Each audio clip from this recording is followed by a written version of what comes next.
Hello dear student, स्वागत है आपका एक नई क्लास में। आज की क्लास में पढ़ने वाले class 10th mathematics chapter number 2 बहुपद, जिसे इंग्लिश में पॉलिनोमियल कहते हैं। ठीक है, चैप्टर नंबर 2 के अंतर्गत आज हम प्रश्नावली 2.2 को स्टार्ट करने वाले हैं। ठीक है, क्योंकि इससे पहले वाली वीडियो में हम प्रश्नावली 2.1 और उसके जो बेसिक कॉन्सेप्ट थे और उदाहरण उन सभी को देख चुके हैं। अगर आप उस वीडियो को देखना चाहते हो तो लिंक्स मिल जाएगी डिस्क्रिप्शन बॉक्स में, या आप प्लेलिस्ट को चेक कर सकते हो। ठीक है, प्लेलिस्ट में सभी वीडियो अपलोडेड है। ठीक है, वहाँ पर जाकर अपनी कंप्लीट तैयारी कर सकते हो। ठीक, तो आज की वीडियो में क्या करने वाले हैं, आज की वीडियो में प्रश्नावली 2.2 को देखने वाले हैं। ठीक है, तो इसको देखने से पहले इसकी बेसिक को समझना होगा और इसके उदाहरण को देखेंगे। ठीक है, फिर इसके बाद हम प्रश्नावली 2.2 के सभी क्वेश्चन को करेंगे। ठीक है, तो यहाँ से अगर हम बात करें, हम आज क्या पढ़ने वाले हैं, आज हम अध्याय, ठीक है, अध्याय 2 का प्रश्नावली 2.2 को देखने वाले हैं। ठीक है, तो पहले हम इसको बेसिक को समझेंगे। ठीक है, यहाँ से हेडिंग बना देते हैं बेसिक। तो देखिए, आप चैप्टर नंबर 2 में आप पढ़ रहे हो बहुपद। ठीक है, यानी कि द्विघात बहुपद। तो द्विघात बहुपद का जो मानक रूप होता है, ठीक है, मानक रूप आप जानते हो क्या होता है। ठीक है, मानक रूप को हम व्यापक रूप के भी नाम से जानते हैं। ठीक है, द्विघात बहुपद का जो मानक रूप होता है वो क्या होता है, द्विघात बहुपद का मानक रूप होता है A X square plus B X plus C होता है। ठीक है, जहाँ ए और बी आपके जो चर पद है उनके गुणांक होते हैं। ठीक है, यहाँ से मैं बताता हूँ, जहाँ ए और बी ये आपके जो चरों का क्या होता है, गुणांक होता है। ठीक है, और ये जो सी है ये आपका क्या होता है, अचर पद होता है। ठीक है, तो ये क्या होता है, आपका द्विघात बहुपद का मानक रूप होता है। ठीक है, ए और बी गुणांक होते हैं चरों का। ठीक है, और ये जो सी है ये आपका अचर पद होता है। ठीक है, तो चैप्टर नंबर आपका जो प्रश्नावली 2.2 है उसमें आपको शून्यक ज्ञात करना होगा। ठीक है, तो शून्यक हम कैसे ज्ञात करेंगे उन सभी को देखेंगे। ठीक है, उससे पहले हम समझते हैं कि शून्यक क्या होता है। ठीक है, देखिए जैसे यहाँ पर आपका एक बहुपद है। ठीक है, पहले बहुपद में सबसे चरों की सबसे अधिकतम घात कितनी है, इसमें 2 है। ठीक है, अब बहुपद में जो चरों की सबसे अधिकतम घात होती है उतने ही आपके शून्यकों की संख्या होती है। ठीक है, मैं ये आपको प्रश्नावली 2.1 में बहुत ही अच्छे तरीके से बता दिया हूँ। ठीक है, तो यहाँ से मैं फिर से बता देता हूँ। देखिए, यहाँ पर जो बहुपद की घात होती है, ठीक है, यहाँ पर जो बहुपद की घात होती है वो किसके बराबर होती है, शून्यकों की संख्या के। ठीक है, शून्यकों की संख्या के बराबर होती है, यानी कि जितने आपके बहुपद की घात होंगे उतने ही आपके शून्यक निकलेंगे। ठीक है, ये आपका बहुपद है, इसमें जो चरों की सबसे अधिकतम घात कितनी है, 2 है, यानी कि इसके आपके कितने शून्यक निकलेंगे, 2 निकलेंगे। ठीक है, तो यहाँ से अगर हम शून्यक की बात करें, ठीक है, यहाँ से हम शून्यक मान लेते हैं, द्विघात बहुपद है यानी कि 2 शून्यक निकलेंगे, तो यहाँ से हम 2 शून्यक हम मान लेते हैं। ठीक है, एक शून्यक मान लेता हूँ अल्फा और एक शून्यक मान लेता हूँ बीटा निकला। ठीक है, यानी कि एक शून्यक मैंने क्या यहाँ से मान लिया, अल्फा, और दूसरा शून्यक बीटा मान लिया। ठीक है, तो यहाँ से आपका सूत्र बनता है, इस सूत्र को आपको ध्यान देना है। ठीक है, अगर आप नोट्स बना रहे हो तो नोट्स में लिखते चलिएगा। ठीक है, यहाँ से जो पहला सूत्र होता है वो होता है शून्यकों का योगफल। ठीक है, शून्यकों का योगफल। शून्यकों का योगफल क्या होता है, शून्यकों का योगफल होता है माइनस का बी बटे ए होता है। ठीक है, शून्यकों का योगफल क्या होता है, माइनस का बी बटा ए होता है, यानी कि यहाँ से आप कह सकते हो शून्य का आपके कौन से, अल्फा है एम बीटा है, तो यहाँ से इसका योगफल करेंगे alpha plus beta is equal to में माइनस का बी बटा ए। ये आपका पहला सूत्र है, इसे आपको ध्यान देना है। ठीक है, अगर ये सूत्र याद रहेगा तभी आप प्रश्नावली 2.2 के सभी सवाल को हल कर पाओगे। ठीक है, और दूसरा सूत्र आपका क्या होता है, ठीक है, पहला क्या कर दिए, इनका योग कर दिए, अब इनका क्या कर देंगे, मल्टीप्लाई यानी कि गुणा कर देंगे, तो यहाँ से हो जाता है दूसरा सूत्र आपका शून्यकों का गुणनफल। ठीक है, शून्यकों का जो गुणनफल होता है वो होता है सी बटे ए होता है। ठीक है, शून्यकों का जो गुणनफल होता है वो होता है सी बटे ए, यानी कि यहाँ से आप कह सकते हो alpha into beta is equal to C बटे ए, ये आपका सेकेंड वाला सूत्र है। ठीक है, तो ये दोनों सूत्र आपको याद होना चाहिए किसी भी हाल में।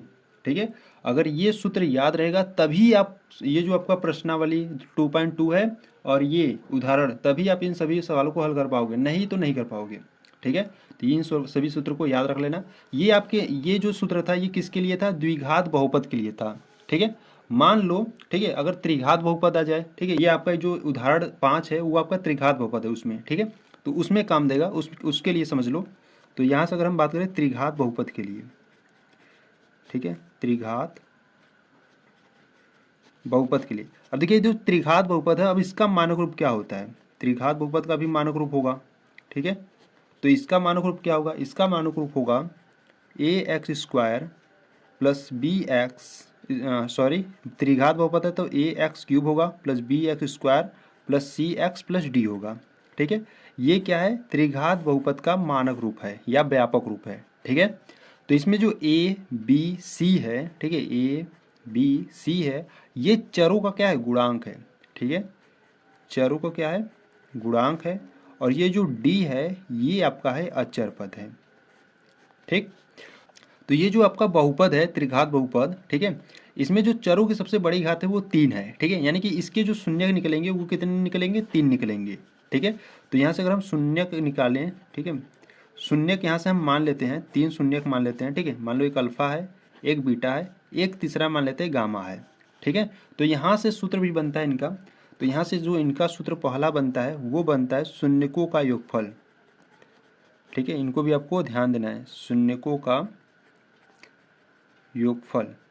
शून्यकों का योगफल क्या हो जाता है, शून्यकों का योगफल हो जाता है आपका माइनस का b/a, ठीक है। तो यहाँ से हम लिख देंगे शून्य का आपके कितने 3 है थे, तो यहाँ से लिखेंगे alpha plus beta plus gamma is equal to में माइनस का b/a, ठीक है। ये आपका पहला सूत्र है, ध्यान रखना, ठीक है। अगर आप नोट्स बना रहे हो तो लिखते चलिएगा, ठीक है। और दूसरा का सूत्र होता है आपका शून्यकों का गुणनफल, ठीक है, शून्यकों का गुणनफल। तो शून्यकों का जो गुणनफल होता है वो होता है आपका माइनस का d/a, ठीक है, माइनस का d/a। यानी कि यहाँ से आप कह सकते हो alpha into beta into gamma is equal to में माइनस का d/a, ठीक है। ये आपका सेकेंड सूत्र रहा, ठीक है। देखिए ये जो आपका फर्स्ट सूत्र है यानी कि शून्यकों का जो योगफल है वो होता है माइनस का b/a, ठीक है। अगर यहाँ पर अगर 3 शून्यक है तो इस प्रकार से भी लिख सकते हैं अल्फा इंटू बीटा, ठीक है, alpha into beta plus beta into gamma. पहले इनका गुणा किए, ठीक है, फिर इनका गुणा किए, अब किसका करेंगे, अब इसका और इसका कर देंगे, तो यहाँ से हो जाएगा गामा इंटू अल्फा, ठीक है। यानी इसको सही रूप में अगर हम लिखें तो इस प्रकार से लिख सकते हैं alpha into beta plus beta into gamma और प्लस का अल्फा इंटू गामा, ठीक है।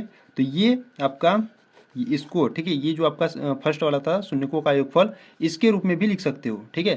तो यहाँ से जो इसका सेकेंड सूत्र निकलता है, ठीक है, इसी के रूप का होता है, हो जाता है यहाँ से alpha into beta plus beta into gamma plus gamma into alpha बराबर हो जाता है आपका माइनस का c/a, ठीक है। माइनस का क्या हो जाता है, सॉरी प्लस का c होता है, ठीक है, प्लस का c/a होता है, ठीक है। ये होता है आपका तीसरा सूत्र, इससे भी आपको ध्यान देना है, ठीक है। शून्यकों का योगफल जो होता है इस प्रकार का भी हो सकता है, ठीक है। क्या होता है alpha into beta plus beta into gamma plus gamma into alpha is equal to होता है c/a होता है, ठीक। तो ये आपका बेसिक रहा, ठीक है।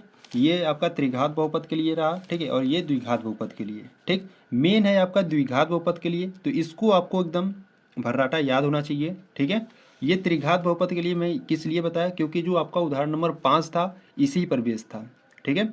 अगर उदाहरण नंबर 5 को करना चाहते हो तो ये इसको आपको ध्यान देना होगा, ठीक है। तो आपका जो प्रश्नावली 2.2 है, ठीक है, इसमें सिर्फ इतना ही बेसिक है, ठीक है। तो चलो आप प्रश्नावली 2.2 के एग्जाम्पल को करते हैं, ठीक है। देखिए यहाँ से अगर हम एग्जाम्पल की बात करें, ठीक है, तो यहाँ से आपका जो एग्जाम्पल है उदाहरण 2 से शुरू है, ठीक है, क्योंकि उदाहरण नंबर 1 हम प्रश्नावली 2.1 के उदाहरण को कर चुके थे, ठीक है। तो यहाँ से अगर हम बात करें उदाहरण नंबर 2 में, देखिए क्या करा है उदाहरण नंबर 2, करा है द्विघात बहुपद x² प्लस 7x प्लस 10 के शून्य ज्ञात कीजिए और शून्यकों तथा गुणांकों के बीच की संबंध की सत्यता की जाँच कीजिए, ठीक है। पहले आपको द्विघात बहुपद दिया गया है, ठीक है। पहले हम इसके शून्य ज्ञात करेंगे यानी कि x का मान ज्ञात करेंगे, फिर शून्यकों तथा गुणांकों के बीच संबंध की सत्यता की जांच करेंगे, ठीक है। तो चलो देखते हैं उदाहरण नंबर 2 को, ठीक है। तो यहाँ से हम एग्जाम्पल सेकेंड की बात करते हैं, ठीक है, एग्जाम्पल सेकेंड। तो एग्जाम्पल सेकेंड में आपको क्या दिया था, आपको एक द्विघात बहुपद दिया था, ठीक है। आपको क्या दिया था, द्विघात बहुपद x² प्लस 7x प्लस 10, ठीक है। ये आपको एक द्विघात बहुपद दिया था। तो पहले इसका क्या करना है, आपको शून्य ज्ञात करना है, ठीक है। देखिए शून्य पहले कैसे ज्ञात करते हैं, तो यहाँ पर x² है यानी कि इसका गुणांक क्या है, 1 है। जब कुछ नहीं रहता है तो गुणांक 1 मानते हैं, ठीक है। तो एक गुणांक इसका, तो देखो जो इसमें आपके 3 पद हैं, 1 पद 2 पद 3 पद हैं, ठीक है। तो जो लास्ट वाला पद होता है यानी कि जो अचर पद होता है यहाँ पर, इसका गुणा हम पहले वाले पद में करते हैं। ठीक है, पहले वाले पद में करोगे तो इसका गुणांक 1 है, यानी कि यहाँ से आपको मिलेगा 10। ठीक है, 10 एक कम 10 मिलेगा।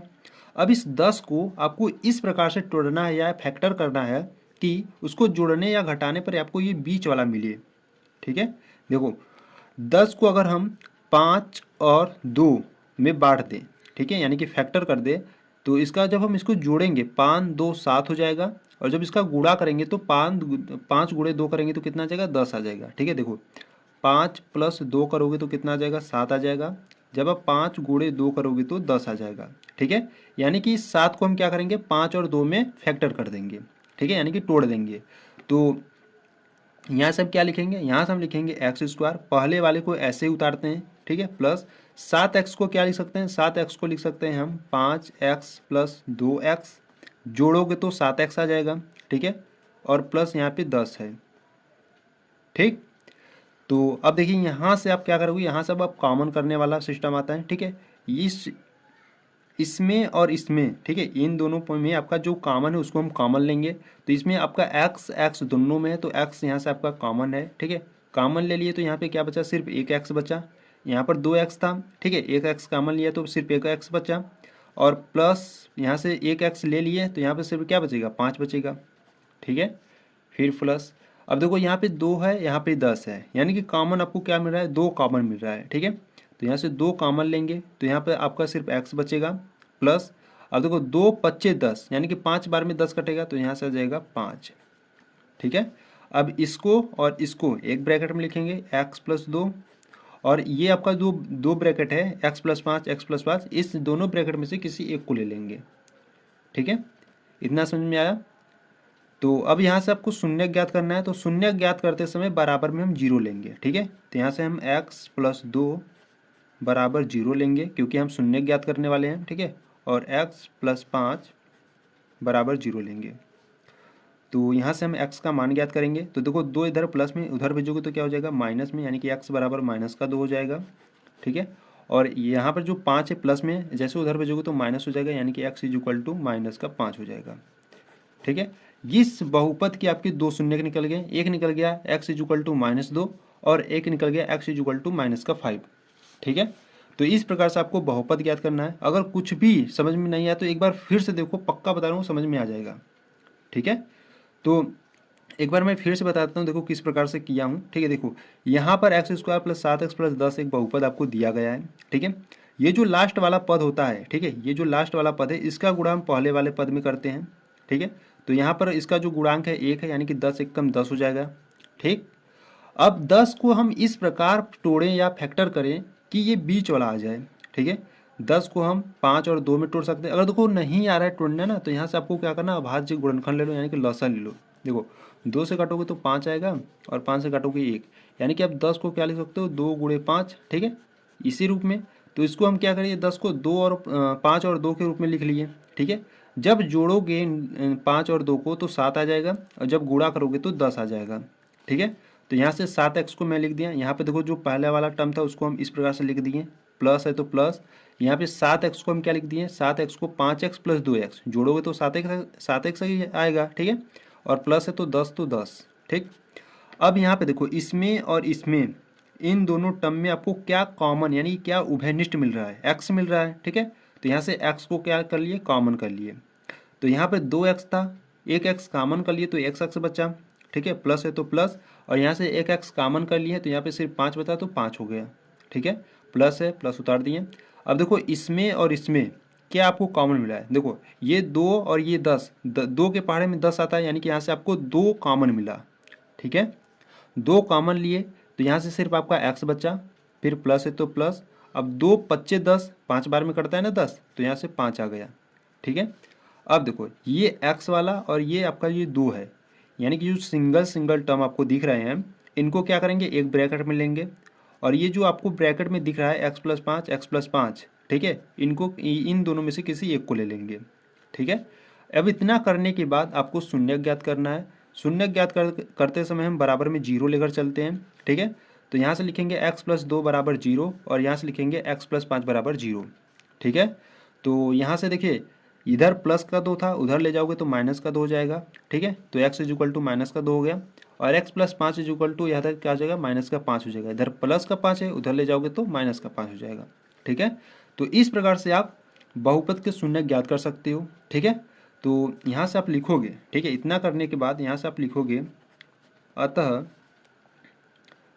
X square plus 7x plus 10 की जो शून्यक है, ठीक है, कि जो शून्यक है -2, ठीक है, कामा -5 है, ठीक है। तो इस प्रकार से आप क्या ज्ञात कर लिए, शून्य ज्ञात कर लिए, ठीक है। अब देखिए प्रश्न में आपको दिया है, ठीक है, प्रश्न में आपसे और कहा था शून्यक तो ज्ञात कर लिए और कराए, और शून्यकों तथा गुणांकों के बीच संबंध की सत्यता की जांच कीजिए, ठीक है। तो चलो सत्यता की जांच करते हैं। तो यहाँ से हेडिंग डालोगे आप सत्यता की जांच,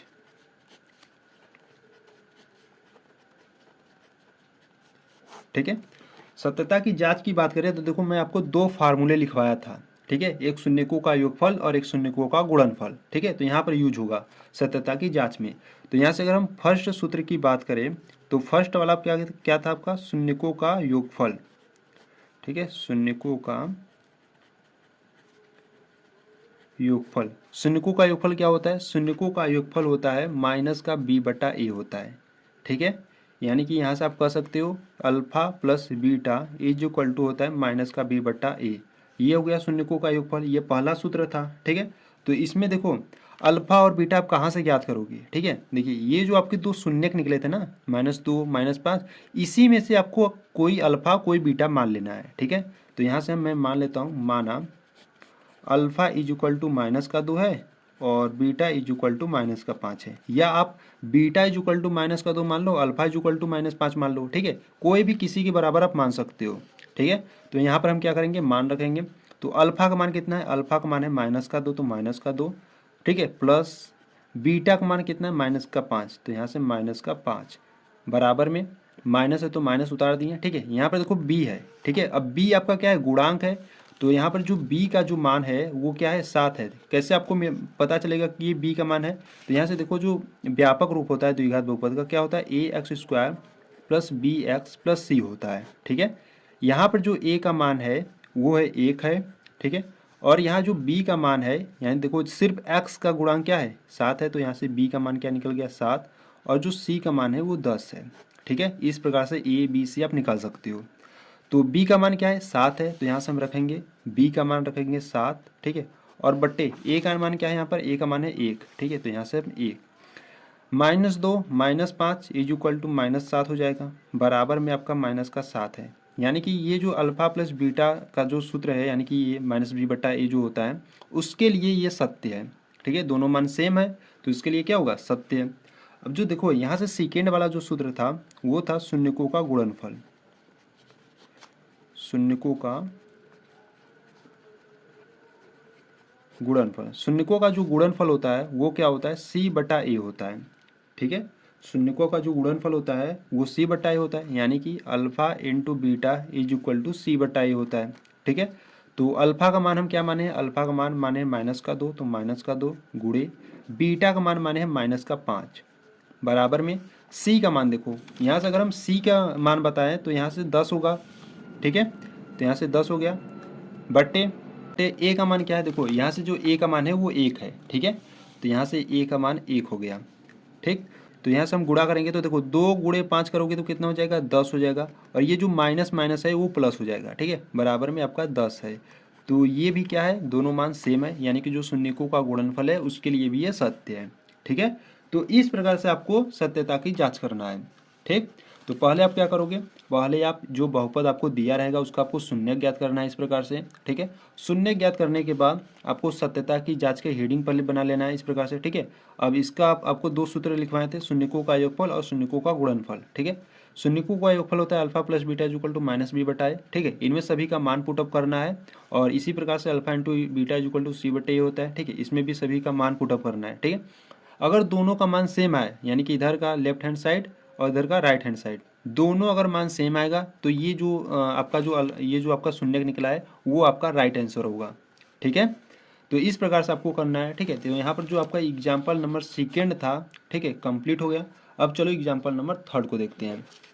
देखिए यहाँ से अगर हम एग्जाम्पल नंबर थर्ड की बात करें तो देखिए यहाँ से उदाहरण 3 की बात करें तो उदाहरण नंबर 3 कर रहा है बहुपद एक्स स्क्वायर माइनस 3 के शून्य ज्ञात कीजिए और शून्यकों तथा गुणांकों के बीच के संबंध की सत्यता की जांच कीजिए। ठीक है, यहाँ पर आपको बहुपद दिया है एक्स स्क्वायर माइनस 3। ठीक है, तो चलो हल करते हैं। तो पहले हम क्या करेंगे, पहले हम शून्य ज्ञात करेंगे, फिर उसके बाद हम सत्यता की जाँच करेंगे। ठीक, तो यहाँ से हम एग्जाम्पल थर्ड को देखने वाले हैं। ठीक है, देखिए आपको दिया क्या है, आपको एक द्विघात बहुपद दिया है एक्स स्क्वायर माइनस का 3 दिया है। ठीक है, ये आपको द्विघात बहुपद दिया है। ठीक, तो देखो यहाँ पर सिर्फ आपको 2 ही टर्म दिए गए हैं। ठीक है, यहाँ से आपको क्या पहले क्या करना है, शून्य ज्ञात करना है। देखिए इस 3 को अगर हम बात करें तो क्या लिख सकते हो आप, कड़ी में 3 का स्क्वायर कर सकते हो, क्योंकि जब आप कड़ी में 3 का स्क्वायर करते हो तो सिर्फ आपको 3 मिलता है। ठीक है, तो इस 3 को हम क्या करेंगे, इसके रूप में बदल देंगे। ठीक, तो यहाँ से हम लिखेंगे एक्स स्क्वायर माइनस में कड़ी का 3 का स्क्वायर। ठीक है, इस रूप में बदल दिए। ठीक, अब देखो यहाँ पर आपका सूत्र अप्लाई हो रहा है। सूत्र कौन सा लग रहा है, वर्गांतर का। वर्गांतर का सूत्र क्या होता है, ए स्क्वायर माइनस बी स्क्वायर का सूत्र क्या होता है, एक ब्रैकेट में ए प्लस का भी होता है और दूसरे ब्रैकेट में ए माइनस का भी होता है। ठीक है, तो यहाँ से हम सूत्र पर अप्लाई कर देंगे। तो यहाँ पर X square minus under root 3 का स्क्वायर है, तो एक ब्रैकेट में हो जाएगा एक्स माइनस अंडर रूट का 3 और एक ब्रैकेट में हो जाएगा एक्स प्लस अंडर रूट का 3। ठीक है, तो यहाँ से आपको शून्य ज्ञात करना है। तो शून्य ज्ञात करते समय हम बराबर में 0 लेकर चलते हैं। तो यहाँ से हो जाएगा एक्स माइनस अंडर रूट का 3 बराबर 0 और एक्स प्लस अंडर रूट का 3 बराबर में 0। ठीक है, तो यहाँ से हम ये जो माइनस का अंडर रूट 3 है उसको उधर भेजेंगे तो एक्स इक्वल टू क्या निकलेगा, प्लस का अंडर रूट 3। ठीक है, एक शून्य निकल गया। और यहाँ से अगर हम बात करें तो इधर प्लस का है, उधर भेजोगे तो माइनस का हो जाएगा। ठीक है, ये आपका सेकेंड शून्य निकल गया। ठीक, तो यहाँ से आप लिखोगे अतः एक्स स्क्वायर माइनस 3 के जो शून्यक है, वो है अंडर रूट 3 व माइनस अंडर रूट 3 है। ठीक है, इस प्रकार से लिखने के बाद अब आपको सत्यता की जांच करनी है। तो यहाँ से आप हेडिंग लगाओगे सत्यता की जांच।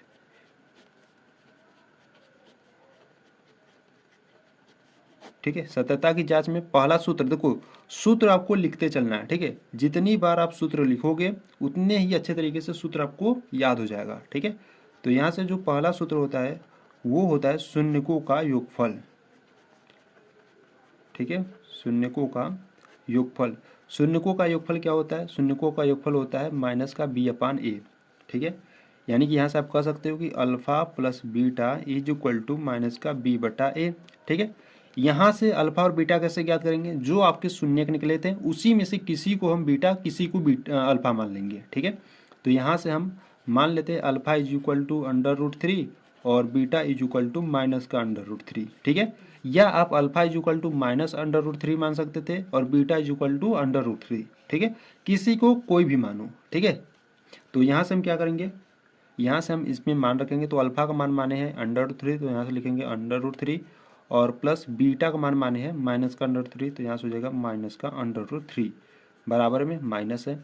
अब देखो यहाँ से बी और ए, तो यहाँ से बी का जो मान है वो कितना है, बी का मान यहाँ पर है नहीं। क्यों नहीं है, क्योंकि देखो बहुपद का मानक रूप क्या होता है, वो होता है A X square plus B X plus C होता है। ठीक है, ये होता है।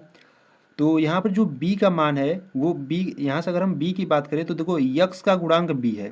ठीक है, पर यहाँ पर x का गुणांक है ही नहीं। ठीक है, यानी कि x का गुणांक यहाँ पर नहीं है, तो यहाँ पर हम b का मान क्या लेंगे, 0 लेंगे। ठीक है, और बट्टे में a की बात करें तो यहाँ पे देखो एक्स स्क्वायर का गुणांक a है। ठीक है, तो यहाँ पर एक्स स्क्वायर का गुणांक यहाँ पर कुछ नहीं है, तो यहाँ पर सिर्फ 1 है। ठीक है, तो यहाँ पर हम a का जो मान है 1 निकल गया। ठीक, इसको हल करेंगे, देखो यहाँ से निकलेगा आपका अंडर रूट 3 माइनस प्लस आपका माइनस हो जाएगा। ठीक है, बराबर में 0 है। ये भी प्लस माइनस से कट करके आ जाएगा 0, यानी कि 0 बराबर 0।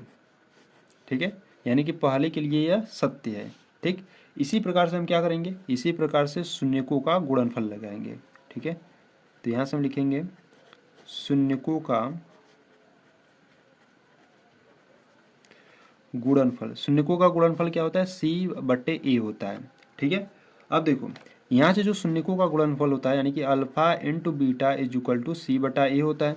तो यहाँ से अल्फा का मान माने हैं हम √3 इंटू बीटा का मान माने हैं माइनस का √3 बराबर में सी का मान। देखो सी की अगर हम बात करें तो सी आपका अचर पद होता है, तो इसमें अचर पद आपका -3 है। ठीक है, तो यहाँ पर हम लिखेंगे -3 बटे ए का मान था 1। ठीक है, तो इसको हल करेंगे। देखो -√3 और √3, पहले इसका क्या करोगे, गुणा करोगे तो माइनस का √3 का स्क्वायर, ठीक है, बराबर में आपका -3 है।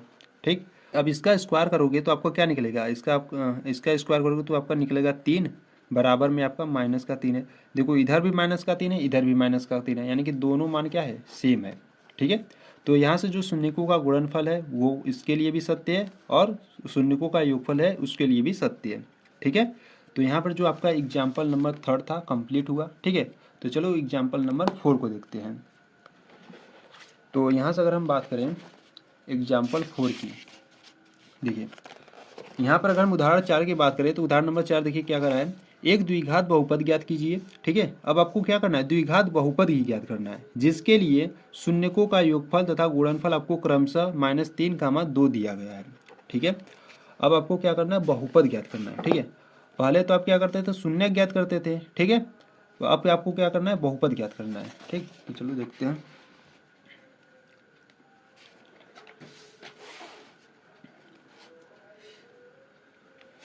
ठीक है, तो यहाँ से हम एग्जाम्पल नंबर 4 को हल करने वाले हैं।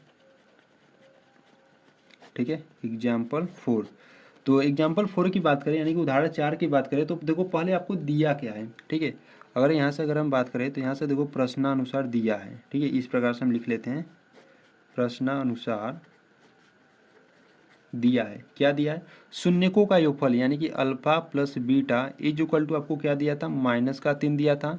ठीक है, और शून्यकों का गुणनफल यानी कि alpha into beta is equal to आपको 2 दिया था। ठीक है, ये 2 मान आपको दिया था। ठीक है, और करा था कि बहुपद ज्ञात कीजिए। ठीक है, तो देखिए आपको एक सूत्र होता है बहुपद ज्ञात करने का। ठीक है, तो इसको आपको नोट करना है और याद भी कर लेना है। ठीक है, बहुपद आप किस प्रकार से ज्ञात कर सकते हो, आपको जब शून्य का योगफल और शून्यकों का गुणनफल देगा तो। ठीक है, तो बहुपद इज इक्वल टू होता है, ठीक है, के ब्रैकेट में, ठीक है, यहाँ से ब्रैकेट में लिखेंगे x² माइनस शून्यकों का योगफल यानी कि alpha plus beta into x. ठीक है, और प्लस शून्यकों का गुणनफल। ठीक, तो ये आपका सूत्र होता है, इसको आपको याद कर लेना है। ठीक है, क्या है सूत्र, सूत्र है बहुपद बराबर के। ठीक है, के आपका कोई वास्तविक संख्या है। ठीक है, यहाँ से मैं बता देता हूँ, जहाँ के कोई क्या है, वास्तविक संख्या है, यानी कि रियल नंबर है वह के। ठीक है, के आपका क्या है, वास्तविक संख्या है। तो यहाँ से हो जाएगा के ब्रैकेट में x² minus alpha plus beta, ठीक है, यानी कि शून्यकों का योगफल इंटू एक्स प्लस शून्यकों का गुणनफल। ठीक है, तो यहाँ से आपको बहुपद ज्ञात करना है, तो देखो यहाँ से आपको निकलेगा के। ठीक है, और यहाँ से x² तो x² minus alpha plus beta यानी कि शून्यकों का जो योगफल था वो आपको कितना दिया था, -3, तो यहाँ पर हम रखेंगे -3 और इंटू एक्स। ठीक है, प्लस अल्फा इंटू बीटा यानी कि शून्यकों का गुणनफल आपको कितना दिया था, 2 दिया था, तो यहाँ से हम रखेंगे 2। ठीक है, ब्रैकेट क्लोज। तो यहाँ से हो जाएगा के और इसको हल करेंगे तो x² माइनस का, देखो माइनस माइनस मिलकर प्लस हो जाएगा, यहाँ से हो जाएगा 3x प्लस का 2। ठीक है, तो यहाँ से अब देखो के का मान हम क्या रखेंगे, के का मान 1 रखेंगे। ठीक है, के का मान 1 रखोगे तो आपका निकलेगा x² प्लस 3x प्लस 2। ठीक है, तो यहाँ से आपका निकल जाएगा x² प्लस 3x प्लस 2। ठीक है, ये आपका क्या निकल गया, द्विघात बहुपद निकल गया। ठीक है, जो आपको ज्ञात करना था। ठीक है, तो यहाँ से जो आपका एग्जाम्पल नंबर 4 था वो आपका कंप्लीट हुआ। ठीक, तो चलो अब एग्जाम्पल नंबर 5 को देखते हैं। ठीक है, देखिए यहाँ से अगर हम एग्जाम्पल नंबर 5 की बात करें तो एग्जाम्पल नंबर 5 क्या कर रहा है, जांच कीजिए कि त्रिघात बहुपद, देखो आपको त्रिघात बहुपद दे दिया। ठीक है, त्रिघात बहुपद px is equal to 3x³ minus 5x² minus 11x minus 3 के शून्य का आपको 3 -1 और -1/3 है। इसके पश्चात शून्यकों तथा गुणांकों के बीच के संबंध की सत्यता की जांच कीजिए।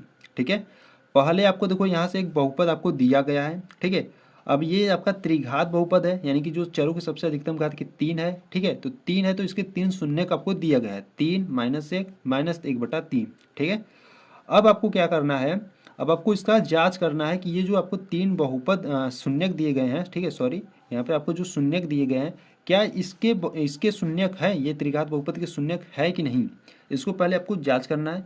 जांच करने के बाद, ठीक है, जांच करने के बाद शून्यकों तथा गुणांकों के बीच संबंध की सत्यता की जांच भी करना है। ठीक है, तो चलो एग्जाम्पल नंबर 5 की बात करते हैं। ठीक है, तो अगर हम बात करें यहाँ से एग्जाम्पल 5 की, एग्जाम्पल 5, ठीक है, जो एग्जाम्पल 5 है वो आपका परीक्षा की दृष्टि से नहीं है। ठीक है, ये आपका परीक्षा में आएगा नहीं, पर एक बार देख लो किस प्रकार से होगा। ठीक है, तो देखो यहाँ से आपको पहले दिया क्या है, आपको एक त्रिघात बहुपद दिया है। ठीक है, त्रिघात बहुपद आपको दिया है P X is equal to 3x³ minus 5x² minus 11x minus का 3 दिया है। ठीक है, और इसके शून्यक आपको दिए हैं। ठीक है, इसके आपके शून्यक कौन कौन से है ये भी लिख लेते हैं। ठीक है, शून्यक की बात करें तो शून्यक आपको एक 3 दिया है, एक -1 दिया है, एक माइनस का 1/3 दिया है। ठीक है, ये आपको एक त्रिघात बहुपद दिया गया है। ठीक है, त्रिघात बहुपद, इसमें जो चरों की सबसे अधिकतम घात है 3 है, तो ये 3 इसके शून्यक भी निकलेंगे, तो आपको शून्यक 3 ठो इस प्रकार से दे दिए गए हैं। ठीक है, अब आपको क्या करना है, अब आपको जांच करना है कि ये जो शून्यक है क्या इसको सेटिस्फाई यानी कि इसको संतुष्ट करते हैं। ठीक है, तो यहाँ से हम क्या करेंगे, यहाँ से पहले हम जहाँ जहाँ x है, ठीक है, ये x का मान है ना, तो यहाँ जहाँ जहाँ x है वहाँ पर इन सभी को हम पुटअप करेंगे। ठीक है, तो पहले 3 के लिए करते हैं, तो यहाँ से हम लिखेंगे P3। ठीक है, क्योंकि हम x के स्थान पर क्या रख रहे हैं, 3 रख रहे हैं। ठीक है, तो यहाँ से हो जाएगा 3 इंटू एक्स के स्थान पर हम 3 रखेंगे। ठीक है, तो यहाँ से हो जाएगा 3 का क्यूब माइनस 5 गुणे 3 का यहाँ से हो जाएगा स्क्वायर माइनस 11। ठीक है, और यहाँ से x है तो 3 माइनस का 3। ठीक है, अब इनको हल करेंगे तो देखो 3 का क्यूब कितना होता है, 3 का क्यूब होता है आपका 27। ठीक है, देखो 3 त्रिक के 9, 9 त्रिक 27, और 27 गुणे 3 करोगे तो 81, माइनस 3 का वर्ग होता है 9, 9 पचे 45, और यहाँ से अगर हम बात करें तो 11 3 33, माइनस का 33 और यहाँ से माइनस का 3। ठीक है, अब इनको हल करेंगे तो 81। अब इनको देखो जोड़ दो क्योंकि सभी माइनस में है। ठीक है, तो 45 और 3 कितना हो जाएगा 48। ठीक है, 48 और 33 को जोड़ोगे तो हो जाएगा आपका माइनस का 81। ठीक है, प्लस का 81 माइनस का 81 इज इक्वल टू 0। ठीक है, यानी कि ये जो शून्य का आपका जो 3 है वो आपका सही है, ये जो आपको त्रिघात बहुपद दिया गया है उसको संतुष्ट कर रहा है। ठीक है, तो अब क्या करते हैं, अब 1 के लिए देखते हैं, -1 के लिए। ठीक है, तो यहाँ से हम रखेंगे p और x के स्थान पर -1 बराबर में, यहाँ पे 3 है गुणे x के स्थान पर -1 रखेंगे, क्यूब है तो क्यूब लगाएंगे। ठीक है, -5 गुणे -1 का स्क्वायर माइनस 11 गुणे -1 और माइनस का 3। ठीक है, इसको भी सॉल्व करेंगे तो यहाँ से हो जाएगा, देखो -1 का क्यूब करोगे तो -1 मिलेगा, यहाँ से गुणा करोगे तो माइनस का 3 हो जाएगा। ठीक है, -1 का स्क्वायर करोगे तो आपको 1 मिलेगा। ठीक है, और यहाँ से जब गुणा कर दोगे तो आपको माइनस का 5 मिलेगा। ठीक, अब यहाँ पे -11 -1 माइनस माइनस मिलेगा प्लस हो जाएगा, और 11 एकम 11 और यहाँ से माइनस का 3। इनको क्या करो, ऐड कर दो, देखो -3 -5 -8 -3 -11। ठीक है, जब आप माइनस वालों को जोड़ोगे तो -11 हो जाएगा और यहाँ से +11 हो जाएगा। ठीक है, -11 प्लस का 11 इज इक्वल टू 0 हो जाएगा। ठीक है, यानी कि ये जो भी है, ये भी जो आपका माइनस का 1 है, ये आपकी त्रिघात बहुपद को क्या कर रहा है, संतुष्ट कर रहा है। ठीक है, इसी प्रकार से हम 1/3, ठीक है, -1/3 के लिए देखेंगे तो यहाँ से हो जाएगा 3 इंटू यहाँ से x³ है। ठीक है, तो माइनस का 1/3 का क्यूब हो जाएगा -5 गुणे x² है, यानी कि माइनस का 1/3 का x²। ठीक है, और -11 गुणे -1/3 और माइनस का 3। ठीक है, अब इसको क्या करते हैं, सॉल्व करते हैं। देखो यहाँ से 3 हो जाएगा गुणे -1 का क्यूब होता है -1, 3 का क्यूब होता है 27। ठीक है, -5 है, फिर गुणे -1 का स्क्वायर 1 होता है और 3 का स्क्वायर होता है 9। ठीक है, माइनस माइनस प्लस हो जाएगा, यहाँ पर 11/3 कर लेते हैं और यहाँ से माइनस का 3, तो 3 एकम 3 3 9 27, यानी कि माइनस का 1/9 निकला। ठीक है, और यहाँ से माइनस का 5/9 निकला। ठीक है, और प्लस का 11/3 माइनस का 3।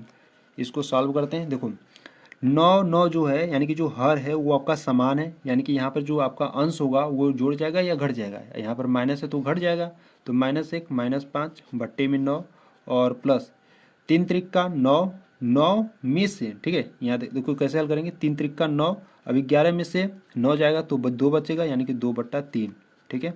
अब इसको क्या करेंगे, सॉल्व करेंगे तो -5 -1 माइनस का 6/9 प्लस का 2/3, इसको देखो कट रहा है तो काटो, 3 दूना 6, 3 त्रिक 9, ठीक है, यानी कि माइनस का 2/3 प्लस का 2/3, देखो ये माइनस का ये प्लस का तो यहाँ से आ जाएगा 0, ठीक है। यानी कि सभी मान क्या आ जा रहे हैं, 0 आ रहे हैं, यानी कि ये जो आपके 3 शून्यक दिए गए हैं इस त्रिघात बहुपद को क्या कर रहे हैं, संतुष्ट कर रहे हैं, ठीक है। तो यहाँ से ये जो आपको बहुपद है इसके आपके ये शून्यक ये सही है, ठीक है। अब आपको क्या करना है, अब आपको सत्यता की जांच करना है, ठीक है। ठीक है, तो चलो यहाँ से अब सत्यता की जांच करते हैं। तो यहाँ से हेडिंग डालेंगे हम सत्यता की जांच।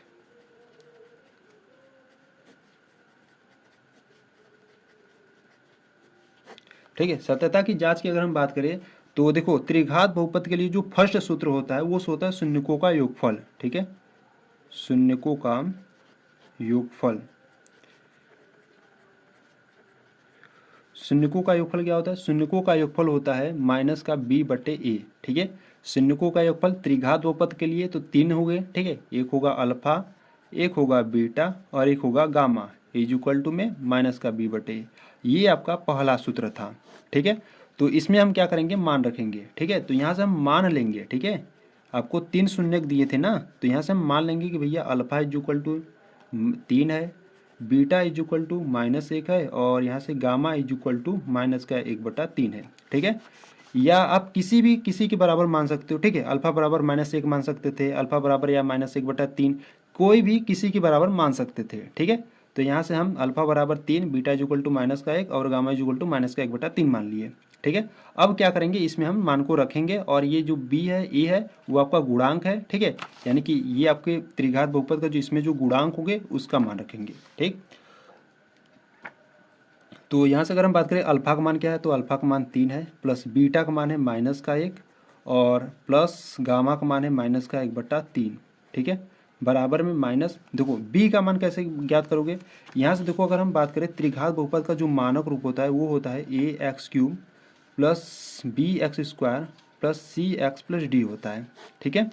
तो x³ का जो गुणांक है a है, ठीक है, यानी कि यहाँ से हम लिख देते हैं जो a का मान है वो क्या है, x³ का गुणांक यहाँ पे 3 है तो a का मान हो जाएगा 3। अगर हम b के मान की बात करें तो यहाँ पे देखो x² का गुणांक है b, तो यहाँ पर x² का गुणांक -5 है, यानी कि b का मान हो जाएगा -5 और x का गुणांक c है और यहाँ पर x का गुणांक -11, यानी कि जो c का मान है वो -11 है। और d की यानी कि अचर पद की बात करें तो अचर पद यानी कि d का मान आपका -3 है, ठीक है, इसको आपको ध्यान देना है, ठीक है। यहाँ से ए बी सी डी निकाल लिए।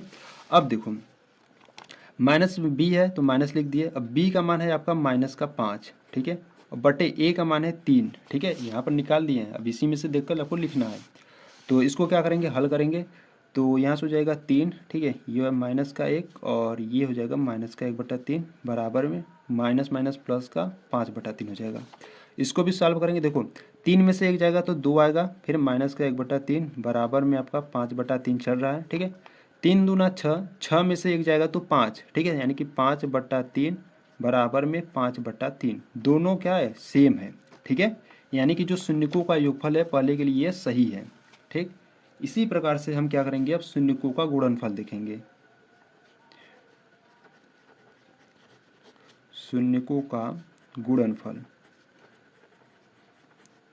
शून्यकों का गुणनफल क्या होता है, शून्यकों का गुणनफल होता है माइनस का d/a होता है, ठीक है, यानी कि कहने का मतलब कि अल्फा, ठीक है, इंटू रहता है alpha into beta into gamma is equal to में माइनस का d/a, ठीक है, ये आपका सेकेंड सूत्र था, ठीक। यहाँ पर भी हम सभी मान को रखेंगे, तो यहाँ पे जो अल्फा का मान है वो हम क्या माने, 3 माने हैं, तो 3 गुणे बीटा का मान -1 गुणे गामा का मान -1/3 बराबर में -d है तो माइनस लगा देते हैं। अब d का मान देखो क्या है, d का मान है -3 है, ठीक है, तो यहाँ पर हम रखेंगे -3 और बट्टे a का मान क्या है, a का मान है 3, ठीक है, तो यहाँ से रखेंगे 3। तो इसको आप सॉल्व करेंगे, देखो गुणा में है, यहाँ पर ये 3 कट रहा है, -1 गुणे -1 1 हो जाएगा बराबर में माइनस माइनस प्लस हो जाएगा और 3 से ये कट रहा है यानी कि 1, दोनों संख्याएं क्या है, सेम है, यानी कि जो शून्यकों का गुणनफल है उसके लिए भी ये सत्य है, ठीक है। इसी प्रकार से इसका जो सेकेंड रूट था, ठीक है, ये जो शून्यकों का योगफल था, इसका जो सेकेंड रूट था क्या था, जो सेकेंड रूट था वो आपका था alpha beta plus beta gamma plus gamma alpha is equal to में क्या था, इज इक्वल टू में आपका था सी बटे ए। ठीक है, ये वाला भी सूत्र था एक, तो इसमें भी रख कर देख लेते हैं। देखो अल्फा का मान माने है 3, बीटा का मान है -1 प्लस बीटा का मान है -1 और यहाँ से जो गामा का मान है वो है -1/3 प्लस गामा का मान है -1/3 और गुणे अल्फा का मान है 3 बराबर में सी का मान क्या है, देखो यहाँ से जो सी का मान है वो मैं -11 और ए का मान है 3। ठीक है, सी का मान है -11, ए का मान है 3। ठीक है, अब इसको क्या करेंगे, सॉल्व करेंगे। तो देखो 3 गुणे -1 -3, ठीक है, और यहाँ से -1 है, यहाँ से -1/3 है, यानी कि यहाँ से माइनस माइनस प्लस, यानी कि प्लस का 1/3 और इसको सॉल्व करेंगे तो ये गुणा में कट जाएगा, यहाँ से निकलेगा -1। ठीक है, बराबर में आपका -11/3 है। अब इसको सॉल्व करेंगे, देखो -3 -1 -4 हो जाएगा और यहाँ पर प्लस का 1/3 है बराबर में -11/3। ठीक, अब इसका गुणा करते हैं, देखो 4 3 12, -12 में से एक जाएगा तो -11 और बट्टे में 3 है बराबर में -11/3, यानी कि इसके लिए भी यह मान सत्य है। ठीक है, तो इस प्रकार से आप सत्यता की जांच कर सकते हो। ठीक है, जब आपको त्रिघात बहुपद दिया रहेगा तो। ठीक है, तो ये जो आपका एग्जाम्पल नंबर 5 था, यानी कि उदाहरण 5, यहाँ पर देखो आपको नीचे कह दिया कि यह परीक्षा की दृष्टि से नहीं है। ठीक है, यानी कि इस प्रकार के जो प्रश्न होंगे त्रिघात बहुपद के वो आपके परीक्षा में नहीं आएंगे। ठीक है, तो अगर आ भी जाता है, ठीक है, तो आप कर सकते हो क्योंकि आपने उदाहरण नंबर 5 को बहुत ही अच्छे तरीके से समझ लिए होंगे। ठीक है, तो यहाँ पर जो आपका उदाहरण, ठीक है, उदाहरण इसमें 5 ही तक थे। ठीक है, काफ़ी लंबी वीडियो हो जाएगी। ठीक है, इसीलिए यहीं तक रहने देते हैं। ठीक है, अगली वीडियो से हम प्रश्नावली 2.2 को हल करेंगे। ठीक है, तो अगर आपको कुछ भी डाउट है तो थोड़ा सा वीडियो को बैक करके एक बार फिर से देखोगे, अच्छे तरीके से समझ में आ जाएगा। ठीक है, तो अगर आपको वीडियो अगर अच्छी लगी तो वीडियो को लाइक कर देना। ठीक है, चैनल पर नया है तो चैनल को सब्सक्राइब कर देना। ठीक, चलो मिलते हैं नेक्स्ट वीडियो में, तब तक के लिए जय हिंद जय भारत।